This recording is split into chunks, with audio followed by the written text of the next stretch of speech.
here this evening, proudly admiring my erection of Lego, which I built the model of the World Trade Center, not the World Trade Center, the Empire State Building in Lego while I was waiting for the show to start. I, Thomas Sheridan, welcome you to the Velocity of Now. It's November 17, 2013. I'm Thomas Sheridan. This is the Velocity of Now. Sorry about those hiccups. I had a feeling it was going to happen tonight for some reason, and it seems to have happened. I hope I'm on the air, and I hope you can still hear me. If I go out at any point, perhaps like send a message to the Blog Talk window or send it to Steve here, who's doing the manning tonight. Nick. Nick is doing the manning tonight. As Steve is away on holiday, and he's looking after me tonight. So thank you for that, Nick. We've got some great songs and some interesting stuff tonight, and some interesting news. I've got a book review for you that you should find interesting, and maybe in the second half we're going to have a special visit by a non-human being. Yes, the first time on live radio, a non-human being. Well, actually, I've had a few of them on this show. Anyway, the Velocity of Now, www.thomassheridanarts.com. Anything you can do to help me, buy a book. I'd prefer you do that, because knowledge is power and knowledge is wonderful. And if you are going to buy a book, I'd like you to buy Anvil of the Psyche. I think that's my best book by far. It's the one that I'm the most proud of. And yet it's the one that seems to get the least attention. The other two, well, particularly the first one, got an awful lot of attention, but I think Anvil of the Psyche is a book that I'm more proud of. So if you want to support me, I'd love if you bought that. And it's also a gorgeous calendar there, if I may say so myself. Well, it is. They printed it up beautifully, which you can order for 2014 of my artwork, or anything you can do if you want to buy me a beer or something, even though I'm not drinking at the moment. I'd be delighted for it and appreciate anything you could do. Now, the other day, last week, I recorded an audio for Carrie Lee and Justin from Lifting the Veil, or Unveiled and Unlifted. And I have to say, what those guys do in terms of the alternative media is absolutely phenomenal. It's fucking incredible. They are producing films that are on the level of anything in the mainstream and doing it with a minimal budget, and they're doing it in the best way possible by using creativity. And they did a promo for my upcoming interview, which will be a very important interview for me, because I'm going to be talking about things that I haven't had a chance to talk about before, particularly everything from like how music is used to actually, alter us as beings. A lot of stuff I covered in the Anvil of the Psyche will be on this. So it'll be a very good complementary discussion to the book. And Justin made a promotional video that is mind-blowingly brilliant. The man is an absolute genius. As a very leader, both fans. And what they do is they have a radar for filmmaking in the alternative field that ultimately will serve to make us all look good at the end of the day. Because if we can produce a professional product, and it doesn't have to be trashy professional. It can be professional and brilliant and wonderful and insightful and rich and meaningful. And that's what these guys do. If you haven't seen their film, Unveiled and Lifted, which I'm very proud to be featured in, go and check it out. But go and check out everything to do. Go to Lifting Veils on YouTube and subscribe to their bloody channel. It's fantastic. There's a mountain of stuff in there. And they should be as big as anything. They will be. I know it. I know that those guys are going to be a huge force one day in the alternative media. But they're doing it the right way. They're doing it through quality, and they're doing it through very, very, very good content. No fluff, no silliness, no. I don't know. If you just see their films and their promos, and the one they made for me for the Lords of Perception interview, which is coming up on this Wednesday. So look out for that. You'll definitely agree that we as a movement are standing up now. We are now doing what I've always wanted us to do. And what I always wanted us to do was to replace the bullshit mainstream media, to replace that rubbish, okay, with a new media. We don't need a revolution. We don't need, to spend millions to do it. We can all do it ourselves. If you have a video camera, make a bloody video. Make a blog. Write something. Do something. Create something. But do a new media that will just actually, like a skin, grow over the old media and just smother it and put it out of business. Because you see what's happening with CNN. CNN are literally on their last legs. I know for a fact that YouTube Ireland do massive trim counts of my video hits for no other reason that I'd be probably one of the most popular channels in Ireland if they didn't trim it. And then the national broadcasters and the other broadcasters and the sports teams here especially would be furious to see this gobshite Thomas Sheridan on the front page of YouTube Ireland. We will do it. It doesn't matter if they do that. We will disseminate. We will get out there. And that's why people like Carrie Lee and Justin, what they're doing with Unveiled and lifting the veils and lifting veils on YouTube, subscribe, is so very, very important. But you have a part to play in this as well. Create a blog, make a video, write a song, paint a picture, get in there and do it, because that's how the world is changed. Ultimately, when you create, and don't say you don't have any creative talent, because you bloody well do. When you create, what you're literally doing is you're manufacturing the universe going forward. That's why in ritual magic, they used to call the art of creating and magic the art. So watch out for that on Wednesday. The Lords of Perception with Thomas Sheridan on Lifting the Veil with Carrie Lee. And thank you guys for making a beautiful promo. Now, yesterday I went out. I've been doing some weird stuff lately. Not that weird. I don't mean it that way. I've been walking around in the countryside here because I want to try and exercise and get myself a lot better. I've been having a lot of health problems lately. My kidneys haven't been the best, and my asthma seems to be getting worse. So I'm trying to really take care of myself. So I've been doing an awful lot of very, very long walking, but I just can't walk for the sake of just walking. So I got myself an ordnance survey map, and I started to mark on the ordnance survey map where around here all the megalithic tombs, monuments, cairns, subterraneans, and anything like that. Or even, I've also been looking for the odd Celtic cross, old cemeteries, bits of old ruined castles, anything that's out there. And I've been going on walks through the countryside, down the country lanes and over the mountains and stuff to try and find them.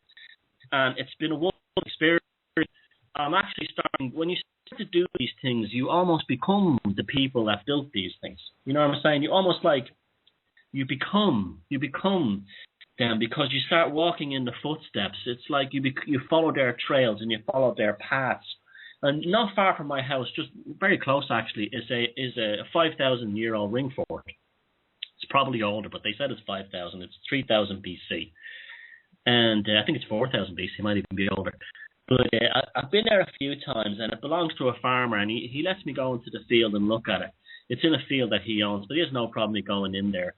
And I've been there at key points in the year, and to see, because I had this theory that the sun was probably going to set in between a gap in these mountains, and it never happened. The sun was either in a different part of the mountains or set somewhere else. But I did notice that key astronomical stars would set at that point, at that time. And I've been looking at the work of James Swaggart. He was on Red Ice recently. Check out his work. And he has some very good theories that it's not just the sun that these alignments are set to, but they're also set to the moon, and they're also set to certain constellations. And so I've been doing a little bit of that kind of work myself. And then I've been walking from one major one to the other. So the one that I live near, Tullahasheen, is called the Hill of Usheen. And from that you can see Knocknashee, which is the Hill of the Fairies. It's a few miles away. Well, it's about 10, 15 miles away. And then I'll go to that one, and I look at that one. And from that one, I discovered that you can see all the other ones from it. Now, yesterday, I went for a long walk near Ben Bulben, which is the heartland of the poet William Yeats. And it's a very mystical place. And I was told, and I saw on the map, there was something in a field that, well, it was in a farmer's field that's kind of on the side of a hill. But I didn't expect it to be as amazing when I got there. There was a standing stone, very similar to the types you see at Avebury in England, but smaller, but they had the same energy. And there was another one near it that was smashed. You'll see it in a video I just uploaded to YouTube called Bring Back the Snakes. And there was also a smaller one of these stones there. And they all around them, even though it's we're going on December now. It's mid-November, sorry. And the grass was still green around them. The hawthorn trees had huge hawthorn berries. There was liberty cap mushrooms all over the place. There were still dandelions, and there was even still blackberries growing there. And there was still in the hazel trees around this kind of little grove I've discovered. It was like something out of Lord of the Rings. on the side of a hill, a rocky outcrop that had a beautiful stream flowing through it from a an underground well at the top of the hill. And it was just like, oh my God, here I am. I'm in the land of the ancestors. And I sat there for a while, and I was energized by the experience. It was amazing. It was just like this incredible experience that I just felt energized, and I felt like I could do anything. I could be anything. I could do, and it was. I don't know, it was a negative ions or what it was. Or it was something in the stone on the side of this outcrop, but it really was amazing, and the view was incredible too. Looking out towards Ben Bulben. Now, where Ben Bulben is, the mountain has a lot of history connected to it. It's one of the few table mountains in the world, and it's one of the most spectacular. It's just stunning. It's as spectacular as the one in Cape Town in South Africa, and it sits there, and it's at the bottom of it is a place called Drumcliff Churchyard, where William Butler Yeats is buried. Now, that's an interesting little church in itself. It's a very esoteric feeling little church. It's a strange one too. It's a beautiful little Protestant church with an enormous clock tower. And the clock tower is way out of proportion to the actual size of the church body. And when you walk in the clock tower, there's some kind of strange engravings on the wall. And then you go in, and the inside of the church is illuminated by beautiful stained glass. A very tidy, neat, and small church. And William Butler Yeats is buried at an interesting angle just outside. He's buried as near to the spire as was possible, because if he's any closer, he'd be literally in front of it.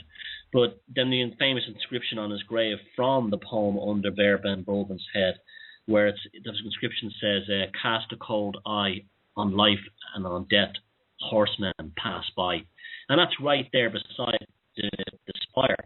Now, the spire, if you stand in the doorway and look directly out, there's a 5th century round tower. And these round towers are all over Ireland. This one has the top of the cap missing. And between that and the church is a very ancient Celtic cross. And then they all seem to align with everything else around the area. So this whole thing of, ley lines and stuff, it has to be true.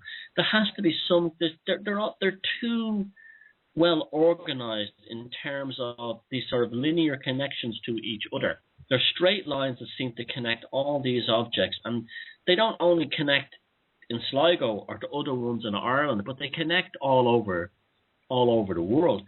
Now, an interesting one that I had a brief kind of flirting conspiracy moment with it, and I've yet to fully, experiment with it, but there's a place called the Curlew Mountains, which is in County Roscommon, about 30 miles from here. And this place is weird. I mean, this place, when you enter into that valley, there's caves all over it that where, people lived, 10,000 years ago. Very spooky atmosphere. There's constant UFO activity reported in the area. Now, I'm not saying they're flying saucers, although there was some silly stuff saying that a UFO crashed there and American forces came in, the usual crap. I believe that UFOs and these lights that are seen are something to do with consciousness or something. But there's actually what they call the megalithic city on top of this hill on the Curlew Mountains. You can see it on Google Earth, but it's never been excavated. There's literally so many megalithic tombs and monuments in this part of the world, especially in this part of Ireland, that they just can't get around. They were built in such vast numbers to look at each and every one of them. But this remarkable one, on top of the Curlew Mountains, I've never been up there because I don't know how to get up onto this mountain, but I've been in the valley, and by Jesus, is it a spooky place. But if you draw a line there between Queen Maeve's tomb and directly towards Newgrange or Tara, I plotted, and it just happened by accident because the Battle of the Curlews happened along there. And the Battle of the Curlews was one of the biggest victories the Irish ever scored against the English in the wars. It was like a massive victory for the Irish. It wasn't the biggest, but it was one of the biggest. It took place in the 1500s. But it's right on that meridian between Knocknarea, where Queen Maeve's tomb is, to Cairndale. They call it Queen Maeve's tomb, but they don't know what it is. It's never been excavated, by the way. I think it's massive. And Newgrange and Tara area. And it seemed to me, looking at the map, that an unusual number of battles took place along that meridian, as if they almost picked that area for the battles to channel the energy. So whoever started the battles may have been aware that inside these tombs, or I hate calling them tombs, that's predictive programming, with these monuments, that you can feed negative energy into them or extract it. Now, that's interesting in itself, because so many of these things seem to be on military bases. Some of the best ones in Scandinavia, and particularly in Sweden, Henrik on Red Ice was saying, are actually on military base and you can't get near them. James Swigert was saying the same too as well. But there's one quite famous one near Dublin that's on a military firing range, and it's very dangerous to go in there. He was nearly hit by lightning, but because it's on top of the mountain, and they do get thunderstorms around Dublin in the summer, heavy ones. It's a lot warmer there than in other parts of Ireland. And you could be hit by a shell. You have to watch to see when they're actually firing. And when I was in England there a while back with some friends, what was struck by travelling between Avebury and Stonehenge and all the others, how many military bases are in that part of England, all around there, all around places like Devizes, that village. There was tracks and for tanks, tank crossings, where they practice military, maneuvers with tanks in the British Army. And it seems to be a constant that military seems to be attracted to these sites to gain energy off them. Now, I just got a message from Nick that James Swigert will be in the lounge on Type 1 Radio on Saturday, November 30th, so tune in for that. But if this is interesting stuff, I'm taking more and more of an interest in, because I'm exercising and I'm trying to get out and see the countryside more. And I used to do it a lot, but in recent years I haven't. But I want to look after my health better. So anyway, I went to this one that I went to, and I'm checking out the alignments, I'm checking it out, and again the energy was very, very interesting, and it was surrounded by hazel and willow trees. Now, in a circle, literally in a circle with this rocky outcrop. You'll see it on the video that I posted on YouTube. And why did they choose to plant themselves there in a circle? Like the farmers don't have any interest in them, because the fields are just used for, sheep grazing and things like that. And these trees were very specifically planted in what they'd call a fairy ring or a druid or a grove or something like that. And then in the middle there was, the wands were there for the willows. It was almost like that these things chose to be in the spot so they could be used for magical practice. You couldn't have picked a spot that was like more sort of like druidic.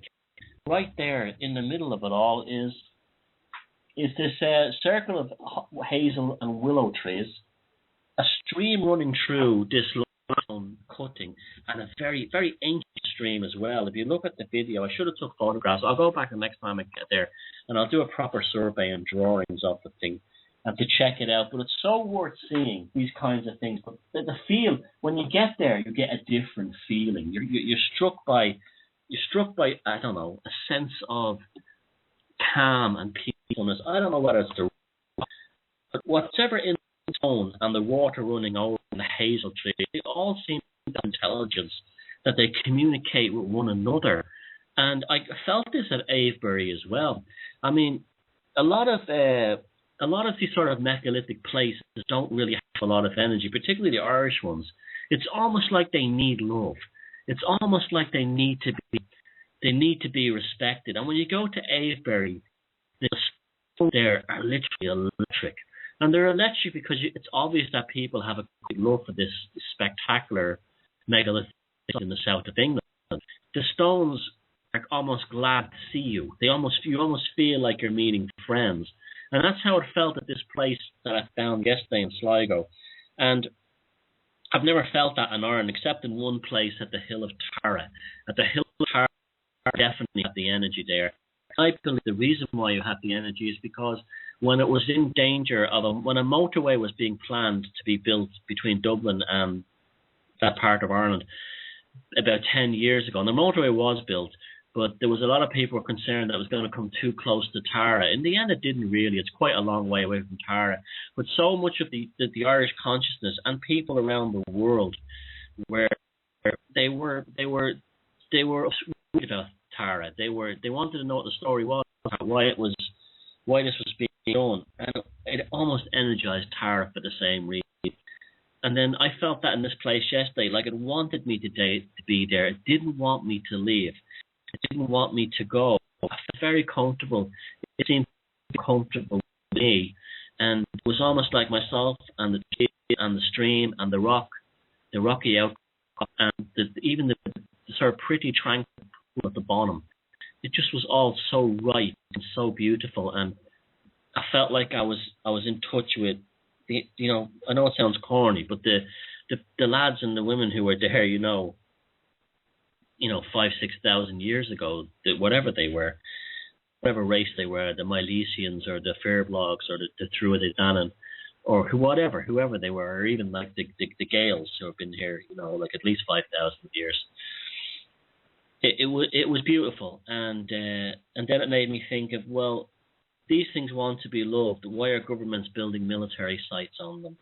Why are governments putting them in firing ranges, having tanks near them, having helicopters over them? Like coming back, the last time I was in England, we were coming back from, it was a very beautiful and then disappointing experience.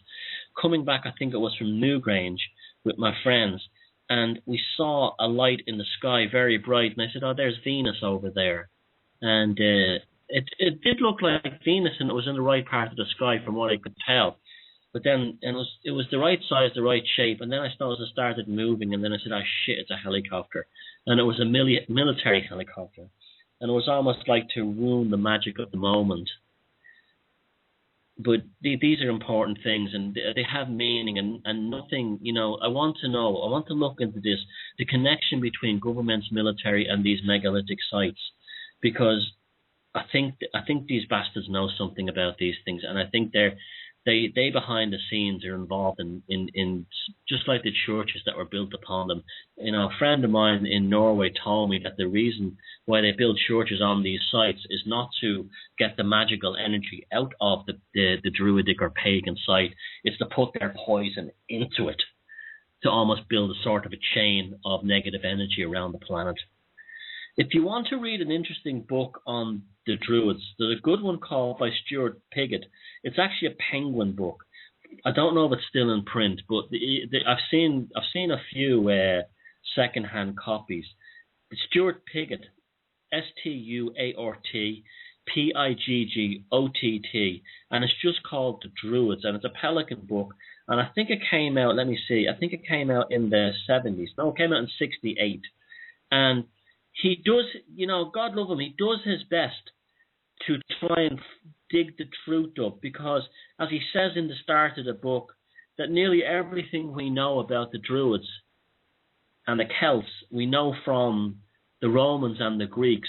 And that would be like, the Nazis writing the history of the Jews, or that kind of thing, or the Turks writing the history of the Armenians. We're dealing with propaganda. And so he tries to look past that, but also look at the Irish annals, which are from the 13th and 1400s, and they're written histories, but they go back to a much older oral tradition. So he did, between them, the myths, the ciphering, and for 1968, he did a marvelous job. He went around to many, and there's lots of drawings and illustrations in this paperback. And he went around England and France and Ireland and everywhere. He took photographs, did surveys, and went to visit museums and looked at like Druid burial, shafts to understand. And then he brought the idea of like the modern remake of the Druid into it through people like William Blake, and the sort of the romantic movement of the late 1700s, early 1800s, artists like Samuel Palmer and people like that. And then try to string a story in that to get some truth out of it, as well as sort of playing on the idea of the magic of the Druidism thing and the bardic kind of tradition. So it's well worth reading this book. It's a lovely read, and it's got some great information in it. If you can dig it up, it's fabulous. It's called The Druids by Stuart Piggott. It's not, it's not the ultimate authority on it, but the guy, considering how little he had to work with and how much sort of field work the guy had to do to dig things up and do stuff on his own, he did a phenomenal job, really. And he was very skeptical of the Roman and Greek propaganda. and quite rightly so. And so that's a good book if you want to check out. On the subject, The Druids by Stuart Piggott. Again, like everything else in the show, from the bands, from the music, I haven't had a chance to create the pages, the show pages lately on von.radio.net, but I will get around to it the next couple of days. There'll be links to everything so you can find them. So that was my adventure in the world of Druids, and I hope to keep that going up. I will keep it going up, and I'll keep giving you reports on the little places I find, and maybe it can build into something. But I'm going to have James Swaggart on this show myself after I've read his book. I have his book, and I haven't read it yet, but I will, about Newgrange. And so check out his work. Listen to his interview on Red Ice, and listen to him on the lounge here on Type 1 Radio on November 30th. And check out his website. He's got some pretty cool stuff on it. Now, we're going to do the first song of the evening, and we're going to have a very musical night tonight, especially a special in-house musical guest. And guests, should I say. And that was What Tomorrow Brings by the band Brothers. Oh, it's starting. It's starting. I can feel it. I can feel it. The nicotine star child is beginning to enter the cells in my body. I am being slowly possessed. It takes about a half an hour. So after 8 o'clock, I'll be fully ready to receive the messages. So it just takes a while. It's a bit like a kind of a spiritual Tourette. So if I suddenly shout out things like, fucking cheeseburger, that's because that's what happens. It's one of the side effects of the nicotine star child. It's like my birth and the Holy Spirit coming into me to allow me to become the greatest channeler in the world. So forgive me if I get a bit weird in the next half an hour. I'll get very fucking weird after the air, I tell you. Now, I just got a message from the Type 1 exclusive resort. The Type 1 Radio has a resort somewhere in England that's like, it's one of these kinds of, it's fountains blowing champagne. I know, whatever, where Steve goes there, and only people in the Type 1 Radio could go to this exclusive resort. And Steve is in there. He just rang to say that Gemma Khan has dumped Russell Brand. Well, she's obviously dumped him for me. That's the thing. But I don't want her because I don't want any of her bleeding money. But anyway, that's the news, the latest update. Why the fuck I'm even saying this, I don't know. But Gemma Khan has chucked Russell Brand. Okay, allegedly. Okay, now where are we now? Oh yes, another book I want to talk about that was came into my hands. Now, I talk about. We need clear, concise, non-hysterical, straightforward little info grenades that you can give people, ordinary people. You can hand it to them and you can say, have a look at this. And it doesn't have any crazy fruity stuff in it about aliens or anything like that. It just gives a nice wham, bam, 1, 2, 3 factual info that people can read. And if they want to delve in further to stuff, they can go, research the footnotes or whatever the studies that are referenced in it. My own work is like that. I'm not interested in doing big academic volume opuses. I'm interested in getting information that people that need it in a hurry, because that's the thing. And you can put the stuff out there, and if people don't care, that's okay. Some people are not ready to be woken up, and that's cool. Some people shouldn't be allowed to wake up because they just can't handle this information. Now, but at the same time, too, we have not an obligation and we're not a duty, but we have a compulsion to spread what we believe is truthful and what people should know that the mainstream is not covering it, and put it out there. And if you are going to do that, the best way to do it is to do it in a clean, concise, straightforward, no-nonsense manner that anyone can understand. And I want to recommend this book that came into my possession about 2 weeks, a week and a half ago, 2 weeks ago, it's a small book, it's a quick read, but it's definitely the kind of thing you can slip as a sort of a truth grenade or a consciousness insurgent device into someone's hand. And then I'll read it without thinking it's batshit crazy. It's called Why Germs Don't Make You Ill and Drugs Can't Cure You. And it's produced by a group called howtobenaturallyhealthy.com. And it's about a lot of stuff you hear in the alternative movement about mainstream medicine as opposed to alternative medicines or natural cures and things like that. It does it in a nice, clean, tasty, well-written, simple and direct, no-nonsense way. It's a group of collective writers named NOR, and they're a group of researchers, and they believe that the true purpose of education is to stimulate people to think for themselves. Their intention is for their writing to inspire people to look beneath the often misleading veneer on information that is promulgated by many official sources. The authors can be contacted through their website at howtobenaturallyhealthy.com. And it's a fabulous little read. And, you know, there's things that I knew some of the stuff in it, but to see it said in just such clear language, it really appeals to how I like to actually do my kind of teaching, if that's what you call it. And I'll just read you some little sections from it. For instance, here's the part on antidepressants. Now, this is, you remember, you're going to be giving this to your Aunt Mary or your mate at work or someone you know, the woman that works in the post office, to say, have a look at this. It's very interesting. Antidepressants. This is a class of drug that is taken by millions of people around the world. The most widely used antidepressants, Prozac, Paxil, Zoloft, Celexa, Cerazone, and Effexor, were approved between 1987 and 1999. For such a commonly prescribed class of drug, it is alarming to discover that examinations of the FDA, as the Federal Drug and Food Administration of the United States, that the FDA reviews of the placebo-controlled clinical trials show that a sugar-coated pill with no medicinal properties was almost as effective as the drugs. In fact, 80% as effective. So I didn't know that. I didn't know that the placebos that were used in these clinical trials were 80% as effective as these drugs that everybody seems to be on nowadays. See, that's the kind of thing you can throw into someone's consciousness. You can just throw it into their consciousness, and it'll take it in there, and it will make them think. It's not delivered with nonsense. It's straight in there. Another one is when a vaccine is injected into the body, it bypasses the body's normal entry points, thus bypassing the immune system and provokes activation of the full immune system in response to the vaccine.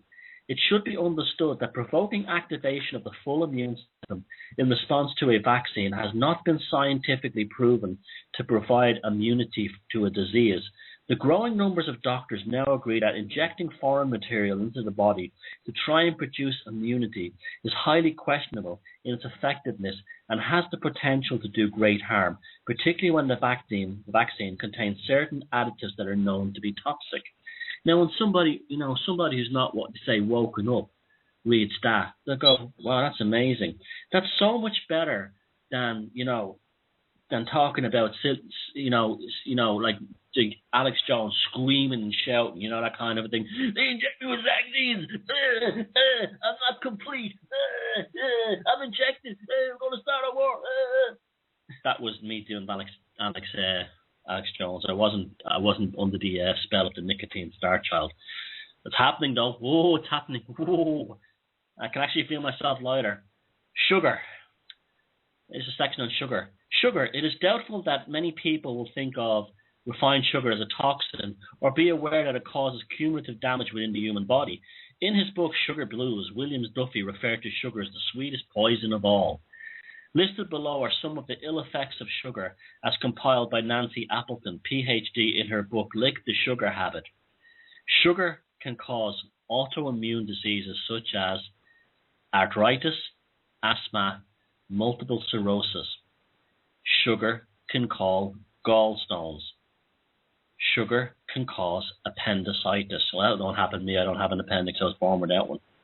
That's probably why I'm the world's greatest channeler. I don't have an appendix. I was born without an appendix. Sugar can cause hemorrhoids.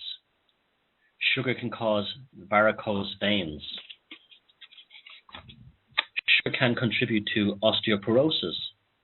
Sugar can cause a decrease in your insulin sensitivity, thereby causing an abnormally high insulin level and eventually diabetes. In juvenile rehabilitation camps, when children were put on a low-sugar diet, there was a 44% drop in antisocial behavior. And you see, this is the thing. The kids are all eating these sweets today, and they're very sugary and stuff, and they're full of those those, what's that called? That starch, the corn syrup starch, and that stuff is still sugar at the end of the day. And the kids are being put on TV, where there's put in front of the TV, where there's flashing lights and constant like jump cuts and screaming coasts and all kinds of weird noises like that, going at incredible high speed. As their neurological and the neurochemical development is taking place, as they're building neural pathways, as the cerebral plasticity is actually coming into effect. At the same time, they're eating all these sweets and all these candies that are full of sugar, and like Haribo and all this other shite. And you compound that with the agitation of the actual TV programming, and what you're going to get is kids who are hyperactive. But they're not hyperactive like when we were kids. I hate to say that because it sounds very patronizing to kids today, but you know what I mean. We went out when we were kids and we ate worms and we ran in the mud and we built tree houses and we played cowboys and Indians, even though the feminists like that. But you know what I mean. It was part of your development. It wasn't meant anything personal or politically incorrect.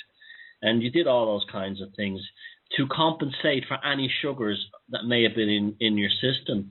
Same thing if you watch Sesame Street. Now, I still think that Sesame Street is somehow kind of sinister in some ways.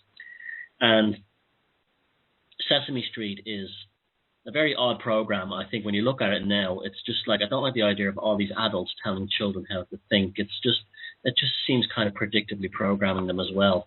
But anyway, it's nothing compared to the TV they have now, which is just like incredibly chaotic and treats kids very strangely. And again, not as many kids are outside doing the running around, eating worms, playing in the mud and all that other kind of stuff, because it's just not good. It's just not good for them in that way. And so, what happens then is that the doctor says, oh, they have ADHD, and then they stick them on, the Ritalin and all this stuff. Judy Yudkin, MD, PhD, FRCP, FRSC, FIBOL, Professional of Nutrition at London University, said of sugar. Wow, she got an impressive resume. If only a small fraction of what is already known about the effects of sugar were to be revealed in relation to any other material used as a food additive, that material would be promptly banned. It's the same with the fluoride, isn't it? It's like you have all these top people saying that fluoride is a terrible poison. And yet, here's a woman saying that this is a poison. And, it still goes on. That's the people who smoke cigarettes. You remember that the cigarettes are full of sugar, too. That's half the reason. That's not half the reason.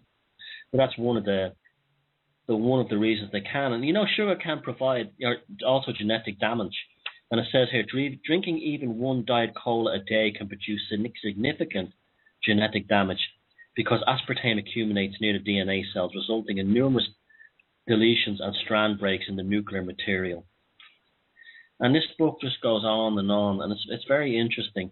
And I suggest that you get on this site tonight, www.howtobenaturallyhealthy.com, and get yourself a copy of this book. I don't know how much it cost.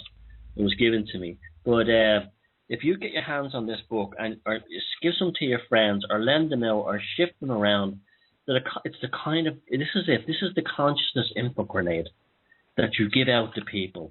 They just get this information where if you hand them a David Icke book, you might get this stuff in here and a whole thing about reptilians.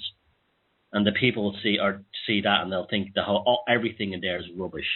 So it has to be delivered in this manner, straightforward, clean, and concise.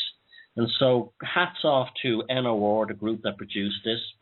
Why Germs Don't Make You Ill and Drugs Can't Cure You. And get yourself a copy of this, or a couple of copies. Go on their website and start being a consciousness insurgent and get this stuff out there. Yes, we're living in strange times, folks, all right. But, we've always kind of been living in strange times anyway. I'll be taking over again. The nicotine starts. Sorry, I'm having... I'm getting very sweaty here. Yeah, we're also going to have the Nicotine Star Child Orchestra. And there's actually an orchestra called the Nicotine Star Child Orchestra who might give us a tune after the 8 o'clock hour. I was I was looking at an article yesterday. I don't have it in front of me. That book, 50 Shades of Grey. Very. I don't know what it's about. Apparently, it's some kind of soft porn. They say it's for, it's like a sex manual for people who watch Oprah. I don't know. I haven't read it. I just don't understand why this thing has been pushed into our faces. Why they make such a big deal out of these books. Why they even hype these books. It costs big bucks to actually produce these kinds of books and market them. And vast amounts of copies are found in hotel rooms, apparently. But now they've actually discovered that some copies have herpes on them. I mean, I don't know what that's about. But why are they doing this? Why are they pushing this stuff in our face? And then you couple that with all these arrests of celebrities, and they're now moving away from BBC presenters and onto musicians, which is getting kind of very sinister. And in all the cases, the arrests have been heterosexual men on young women. And yet the majority of the cases that took place around the political arrests were the opposite. Now, I'm not saying that there's any kind of weird gay, straight thing going on. I'm just saying a paedophile is a paedophile. End of story. But they're giving more push and more media hype towards the male on female aspect of it. Because I don't know why. I think they're hiding and protecting the politicians. I really do. But this, I like erotica. I think sex is healthy. I think people exploring their sexuality is healthy. Consulting adults. I think it's a good thing that we're not prudish and stuff like this anymore. But how far have we come to, as a people, that people need a book like 50 Shades of Grey to have a sex life? The people talk about, the sexual revolution in the wake of Kinsey. But people had that for centuries. And I'm not just talking about Vedic sex, sacred sex and all that other stuff. But ordinary people. Catholics used to have large families. Where do you think those kids came from? Those people weren't exploring their sexuality? Of course they were. If you read books like James Joyce's Ulysses, it's even by today's standards, 100 years later, it's still quite amazing the way human sexuality is portrayed in that book. It's quite intense, but it's not the focus of the book. You see, that's the whole point. It's not the focus of the book. It's part of it, because human sexuality is part of what we are, just like everything else. It's just like smutty humor. If it's just smutty humor all the time and no other kinds of humor, then it's just smut. But if you can put in other things to it, it can be very brilliant, because it's a fantastic delivery method for getting, points out there, for getting, statements out there. And this thing with this 50 Shades of Grey. I don't know what the story is in that, but there's something dodgy going on there. It's got to be some kind of psyop. It's got to be some kind of bullshit that's to get people to do something. I don't know whether it has a transhumanist end game to it. I don't know if it's part of this, this blurring of the lines between genders, between sexuality, which isn't necessarily always a bad thing. We can't go back to the days where men were with women and that was the end of it. We have to respect that there are adults who make other choices in their lives. We can't go back to that. If you've ever read the Naked Civil Servant by Quentin Crisp, it's just brought home to you very, very, very clearly how gay people were, they really were victimized, and they really were like ghosts that walked among society. For someone like Quentin Crisp to come out the way he did at the time he did, that took incredible bravery. That's very different than what these politicians are doing now, hiding their own crimes by pushing high profile arrests of politicians and now rock stars out there. This is the difference. They're not going up there and they're not being men about themselves with their own thing. They're being very, very, very sneaky and devious. And because if the people knew what they were really up to, they quite rightly got out to the House of Commons and burned it down. You see, these dregs, these absolute pieces of shit, these wankers that went to Eton and Harrow and these other schools, they are so they're so psychologically distorted because they don't have any sexuality that's normal. Because if you see films like If, they were buggered in the showers as little boys. They were beaten up. They were humiliated. They were then told that they were the elite of society, while they were actually, having all these kinds of weird kind of like sexual blurrings between what they were at the time they were going through puberty. And they're never going to grow up normal. Even if they're not naturally psychopaths, they're going to be turned into proto-psychopaths by the education system. It's like that. And so these are the ones who are now in the House of Lords and the House of Commons, and they want like the symposium in ancient Greece where you had they could speak political Fabian philosophy and have access to, underage boys. It's incredibly sick. It's incredibly scary. But this is what we're dealing with. And I don't trust that 50 Shades of Grey rubbish. I don't know what it's about. I've never read the book, but I'm always very dubious of anything in the mainstream that is shoved into our faces like that. I really am. And that's not just like even in a sexual aspect, even political things, anything. Why is a certain kind of band, musician or act put in? Don't forget Lords of Perception, Wednesday, kind of music or act put in there to put into our consciousness. They're always trying to affect us in some ways. And 9 times out of 10, there is a commercial end game to all this. There's money in it. But there's also legalization of pathological behavior. And I really do feel that they're making so many arrests now, they're going to put some kind of you're going to have some kind of politician that went to Ethan Harrow standing out there and saying, we must now accept that human sexuality does not begin or end at a certain age. And they'll do something outrageous, like they'll take 1 year off of the age of consent for women, and they'll reduce boys to 10 or something like that. It'll be something awful. And then they'll all pat themselves on the back and say, we must move with the times. We must understand that young people today are much more mature than they were in the past. But they weren't. They may be aware of things, but they still don't have the psychological maturity to deal with these kinds of things. I mean, you don't even have that even when you're even into your early 20s. You're still fucked up and messed up in many ways. You're still learning. And, a lot of people who, they don't know if they're straight or gay until they're a certain age. It doesn't, sometimes it happens very young, but sometimes I know lads that became gay in their 20s. That's, it just happens that way. And so it's not a good idea for it to be posing all this stuff on young children. I think that 50 Shades of Grey is like a big time psyop. I don't know why. I'm just very dubious of it. And then a story that comes out that the researchers found herpes on the copies. And then the stories that it's the most lost and found book in hotel rooms. And it's all part of this creepy, obnoxious hype. The same, Nick just said I sounded like Henry Kissinger, but that's a good point that Nick just made, because back in the 1970s, I'm not joking you, Cosmopolitan magazine, which is the magazine which has been basically waging war on female consciousness since its implementation, and they're the ones who are ultimately responsible for why women go on become anorexics and have all these body issues.